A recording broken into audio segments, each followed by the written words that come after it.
You talk about allocating resources, Mr. Faber. Allocate my resources for me right now, because I'm looking at the picks that you have, and you're saying get into the dogs of the world, of course, your usual pun.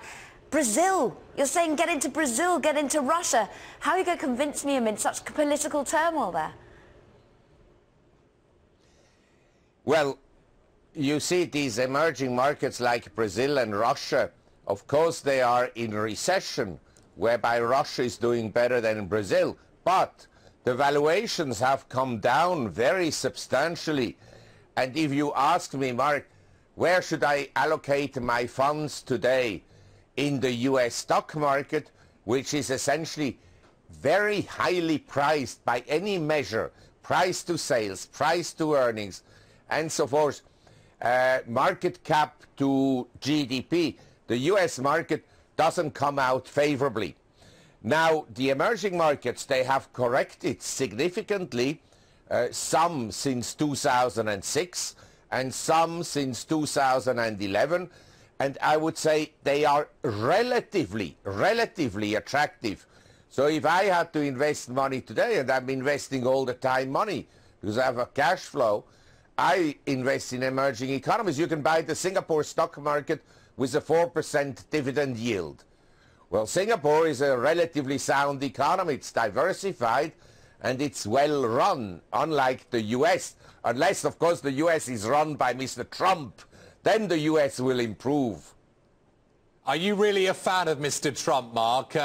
Do you really believe it's all relative? Given the alternatives, I would vote for Mr. Trump, because Why? he may only destroy the US economy, but Hillary Clinton will destroy the whole world. That's why the will Hillary Clinton? Why will Hillary Clinton destroy the whole world? What's the evidence? Look at her nation building in the Middle East, how successful that has been. But Mr. Faber, I mean, we're seeing from Donald Trump's potential policies that he wants to slow international trade between the United States and other countries. Surely that's going to be a block upon free markets. Well, I agree that it is negative if you have restrictions on a free market. That I agree entirely.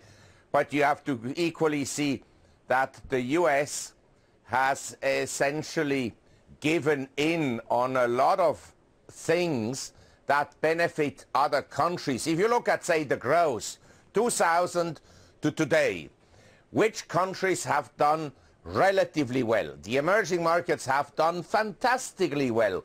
Their GDP has gone up substantially. The standards of living have gone up substantially.